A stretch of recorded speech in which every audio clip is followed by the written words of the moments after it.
It starts with the farmer, and it starts with the grower, as it often does. And we've been so impressed working with the ag community. I don't know how many times, we'll have an assumption that this is the first time this problem has been encountered, or Right. This is the first time that someone's thought of this. And then we talk to the farming community, and they say, "Oh no, we've encountered that before, and we also have a solution." Welcome to Agbioscience, the #1 podcast in the world for innovation in food, animal health, plant science, ag tech, and agriculture. Here is your host, AgriNovus CEO Mitch Frazier. Welcome back to Agbioscience. About 1.6 million barrels per day of petroleum jet fuel were consumed in the U.S. in 2023. That number is expected to increase to nearly 2 million gallons per day by 2050. One airline is taking a bold move to move from petroleum to sustainable fuels, and that airline is Southwest Airlines. Southwest Airlines Renewable Ventures Chief Operating Officer Anthony Gregory joins us now to share more about what this means for Agbioscience, for farmers, and for travelers. Anthony, welcome to Agbioscience. Thanks, Mitch. It's great to be with you. It is good to have you here. Anthony, Southwest, one of the largest domestic carriers, I think 170 million plane flyers last year. Just incredible. Help us understand this. So you have Southwest Airlines Renewable Ventures as part of this juggernaut that is this airline that we've all come to love. Where does Southwest Airlines Sustainable Ventures fit into the broader labyrinth that is Southwest? Sure. Happy to talk more about it. So you opened up this conversation with just the volume of fuel that is consumed every day in the United States. And so we have a very narrow focus on what is a very formidable challenge, and that is finding non-fossil fuel sources of jet fuel so that we can lower emissions. Southwest is one of the largest airlines in the world. And so we see the need to be proactive. And that's really where Southwest Ventures comes into play. We're focused on two things and a sort of an approach to accomplish that task. First is selectively deploying capital and investing into development of technology and in production capacity. And then secondly is entering into multi-decade offtake agreements. Southwest is very financially strong. We're an investment grade rated airline, one of the few in the world. And so that dual approach where you can deploy capital and enter into those offtake agreements, we think can scale productive capacity in a way that de-risks companies who are seeking to produce these fuels. It's a beautiful realization of the mantra that I think so many have taken in innovation is you only need two things if you're a startup. You need capital and you need customers. As one of the largest airlines, certainly here in the U.S., and now with a venture arm as part of it, it makes a lot of sense. As you think about this renewable venture or this renewable fuels world, sustainable aviation fuel specifically, I mean, Anthony, it's gained so much attention from the farm gate all the way to Wall Street. Give us an idea of just the market itself. What is the sustainable aviation fuel market? And how do you think that mix will shift over time from petroleum-based fuels to sustainable aviation fuel? Sure. So sustainable aviation fuel, or SAF, it's become a very popular acronym in the recent years, and in the exact parts of the economy that you mentioned. You're starting to see airlines attend energy conferences and agricultural conferences. These are traditionally parties that did not work directly together, but now we're partnered on this important effort. So, real quick, sustainable aviation fuel. What is it? It is jet fuel that is exactly the same chemical makeup as petroleum-based jet fuel, but it comes from non-fossil fuel sources. There are a number of ways to get to that end product that airlines can consume. You can use products like animal tallow and organic oils or used cooking oil, and that can be converted to jet fuel via a process that's known as HEFA. You have alcohol feedstocks, such as ethanol, that can be converted to jet fuel via alcohol to jet. There's some really encouraging and impressive technology that is called power to liquid, but it's very nascent. It's very early, and to be clear, we need every one of those pathways to come to fruition. So just adding on to the volume stats that you mentioned at the start, the airline industry in the U.S. as a whole consumes 25 billion gallons of jet fuel a year. In 2023, 23 million gallons of SAF was produced. So we have an industry that needs 25 billion. There's currently 23 million gallons of SAF on the market. So this is an energy transition in the purest form that is going to be years, decades in the making. And hence you have, agriculture, energy, and airlines coming together. And we're bullish, to be clear, we're bullish on biofuels. This alcohol to jet pathway is advantaged because of the availability of feedstocks, because of the existing infrastructure, the ethanol footprint that already exists, the biodiesel, renewable diesel market that already exists. We see this as an extension versus having to create a market or a product that's completely new. When you look at the assets that are on the balance sheet, particularly here in the Midwest, I look at Indiana specifically, I think the number is roughly 45% of our corn goes to ethanol. As you begin to look at ethanol demand, and lots of forecasts out there, but all of them point down. As you look at this critical role of sustainable aviation fuel, filling that trough, right, bringing the trough up on demand for ethanol, and then meeting a need for an airline becomes a really important piece of this next chapter of the economy. Certainly. That's right. So, if my information is most recent, around 16 to 17 billion gallons of ethanol was produced in the United States in the most recent year. So compare that to the 25 billion gallons. Right. I know we're using lots of numbers here that the U.S. aviation sector needs for jet fuel. Around the world, it's 100 billion gallons. And so when we talk to ethanol producers and when we see forecasts that show ethanol demand going down, we're excited that SAF can be a new demand source, so that softening of demand for the ethanol community does not happen. And in fact, it's a strengthening of demand, not just within the U.S., but potentially in international markets as well. You mentioned the Midwest. I just have to say, the reason I'm so excited to talk with you and excited about the prospects here in Indiana is the Midwest has to lead on sustainable aviation fuel for the factors, the reasons you mentioned, right? So we've got clearly world-class farmers and agriculture community that have just shown the ability year in, year out to innovate and to raise yields. And so the building blocks, the feedstock sources are here. You have the ethanol community that is centered in Indiana, Illinois, Iowa, within the Corn Belt. Right. But you also have proximity to the largest airline hubs in the world: Chicago, Atlanta, Denver, Dallas, Houston. These airports that sit either in or on the periphery of the Midwest. And this is a good place to do business with universities and a business community that have shown the ability to rise to that challenge. And so we're excited, but we also need the Midwest to lead in this space. When you look at this need, there's a couple forces here that I think are at play. We have to talk about economics. Mm-hmm. So the economics of sustainability have been one that I think have maybe sometimes taken a passenger seat, where we're going to focus on sustainability, but I think you and I have talked so many times about sustainability has to be twofold. It has to be environmental sustainability as well as economic sustainability. What do the economics of sustainable aviation fuel look like for an airline like Southwest? I have to just emphasize the phrase you just said: environmental sustainability with economic sustainability is exactly how we think about it. So not to take us off track, but just briefly, Southwest mantra throughout our 50-year plus history has been that we're a customer service company that just happens to fly airplanes. Yeah. We were fond of saying that we gave America the freedom to fly. As aviation and airlines were deregulated in the 70s and into the 1980s, flying used to be something that was reserved for a certain tier of the economy or the public.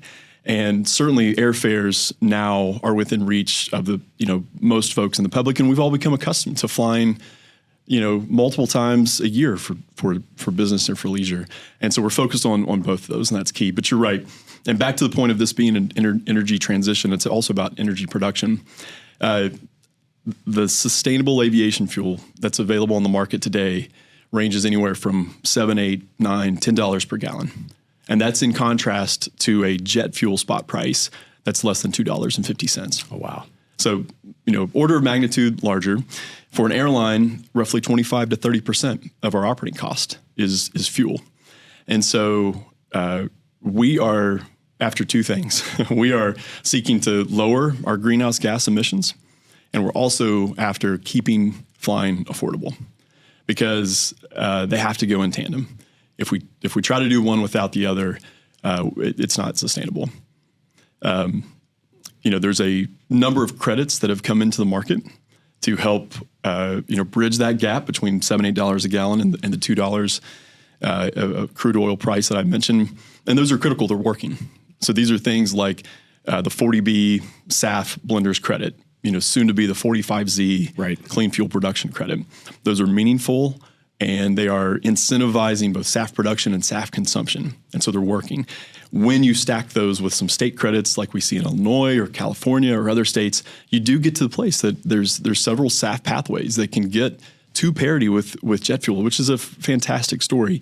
So now it's about scale, and now it's about sustaining those economics. No surprise, what is working against those credits is they are short-term in nature. Mm-hmm. The clean fuel production credit is due to sunset at the end of 2027. And so in a space where you need capital to come in for tech development and capital to flow to project financing and infrastructure development, a 2-year time horizon is a large disincentive to actually seeing the types of capital and work that's needed to go build out this market. What does the future of SAF look like? We'll dig into it right after this. Agbioscience is supported by Indiana Farm Bureau. Need affordable health coverage? Indiana Farm Bureau health plans offer health benefits with options to fit everyone.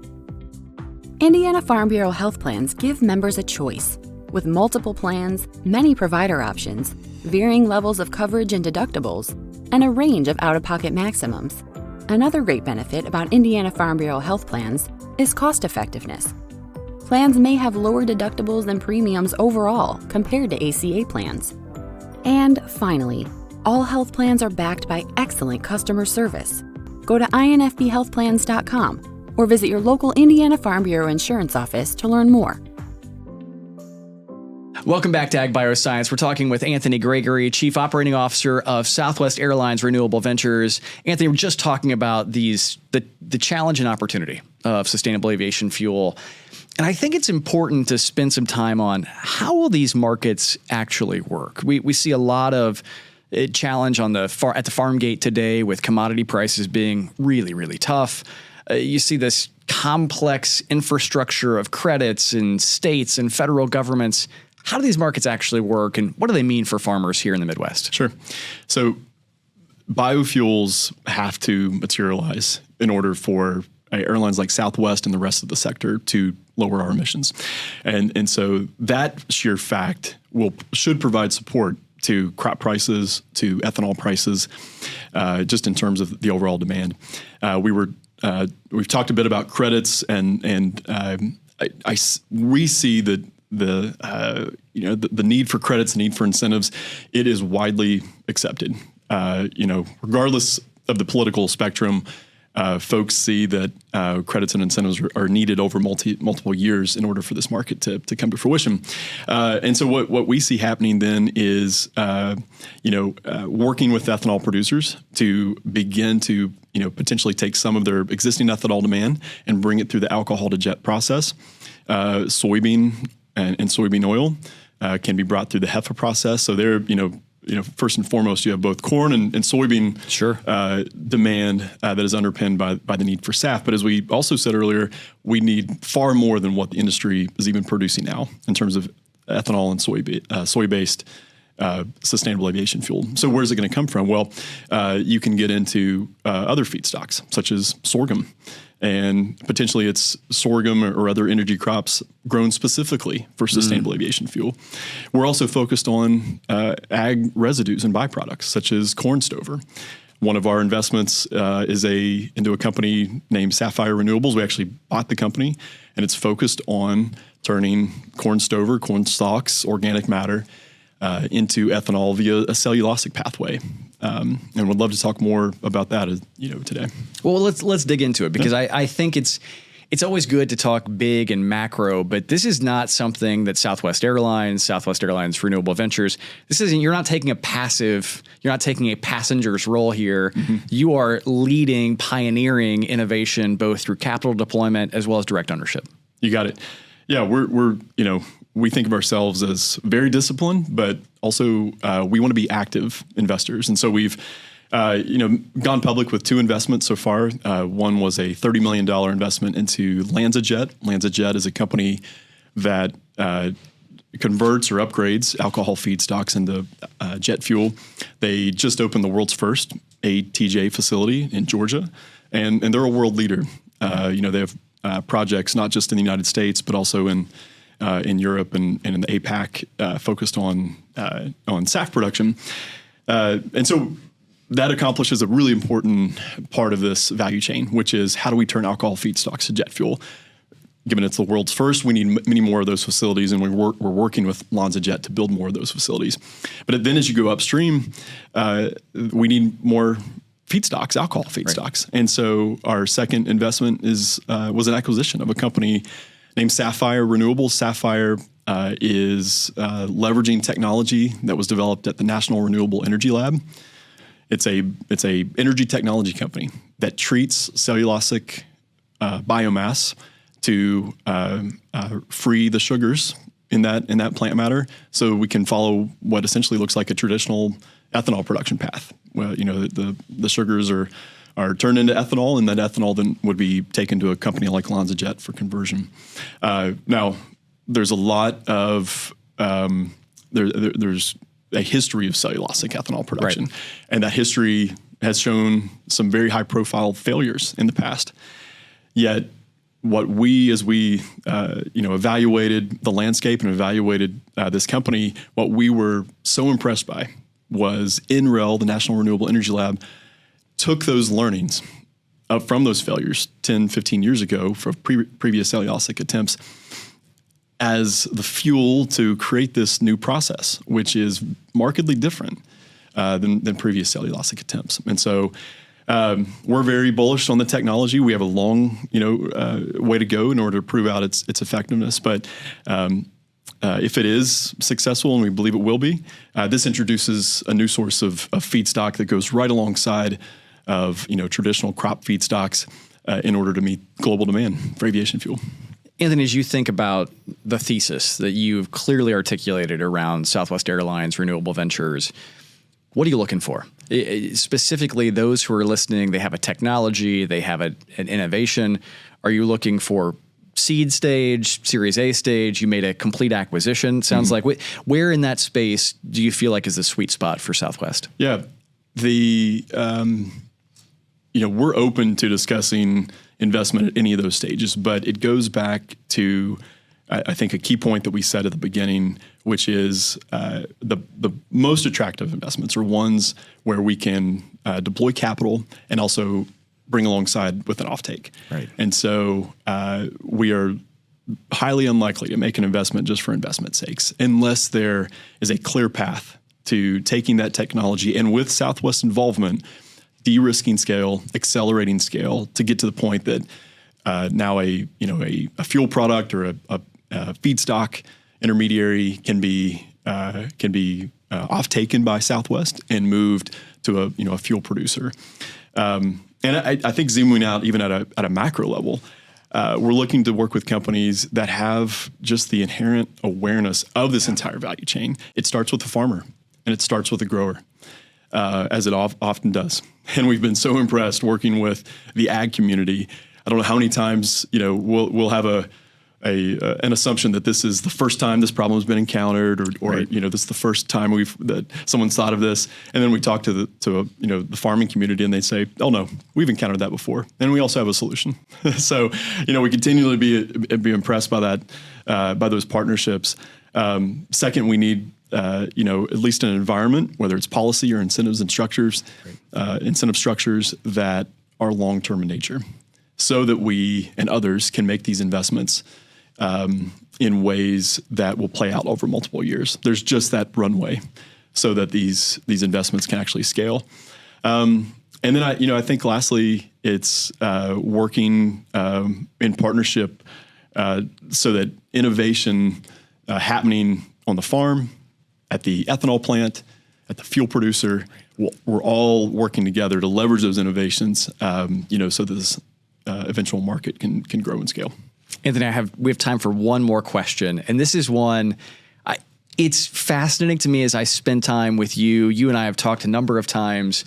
Smart money is always the money that early stage companies want access to. And your story is incredible when you look at smart money applied to a real problem that we've talked about. You're a longtime Southwest guy. You're not a ventures guy. You're not a guy who came up through the finance world. You're a Southwest operations guy who spent some time with a really cool startup and said, you know what? I think I can do this at Southwest. You got to share a little bit before we wrap up your journey from operations leader to entrepreneur to now investor. Yeah, I don't know how interesting it actually is, but happy to take you through it briefly. Just fortunate to have been with Southwest for 15 years, working in operations and commercial planning. I think as anyone who's worked in operations would attest, there's just no substitute for operations experience. Yeah. So Southwest operates 4,000 flights a day. We carry 500,000 people per day. The group that I had a chance to work with was made up of 20,000 people. So this is a department within Southwest. So my team that I was a part of was 20,000 strong. That every day, brought this orchestration alongside of the rest of the company to operate those flights safely, reliably, efficiently. I had the fortune of joining GM and working with their autonomous vehicle division, Cruise, for some time. Cruise is working on just revolutionary technology. And what's interesting as you think about applying automation into the physical world is that at the end of the day, one of the limiters on scale or how fast you can move is energy and physical infrastructure. And so time and time again, we come back to this challenge of, how do you go commercialize tech or commercialize solutions as quickly as possible? And there's a real physical problem that exists to doing that. And it often is energy and infrastructure. I think it's a blend of luck and timing that I find myself where I am. Happy to be helping Southwest in this part. We, at the end of the day, think of ourselves as one effort among many. The industry is trying to make a big leap here, and innovation so often is a set of just innumerable small steps by the right people at the right time in the right environment to move the ball forward. And that's where we find ourselves today. Well, I'm glad you're in Indiana. I'm glad you're leading this effort. He's Anthony Gregory, Chief Operating Officer of Southwest Airlines Renewable Ventures. Anthony, just a delight to spend time with you. Great to be with you. Thanks for investing the time. And thank you for joining us on Agbioscience. You can always get the latest Agbioscience news and insights from discussions just like this by listening and subscribing wherever you get your podcast. And while there, don't forget, you can check us out online and learn where we, Agbioscience, are going to be. You can do it at agrinovusindiana.com. On behalf of the entire AgriNovus team, I'm Mitch Frazier, saying thanks for listening and watching. We look forward to seeing you real soon. Agbioscience is a podcast by AgriNovus Indiana, hosted by Mitch Frazier, produced by Kayla Chittister and Fabian Rodriguez, photography and design by Kaylee Kerr. If you liked today's episode, subscribe, rate, and review so we can bring you more conversations just like this. Get all episodes of Agbioscience at agrinovusindiana.com.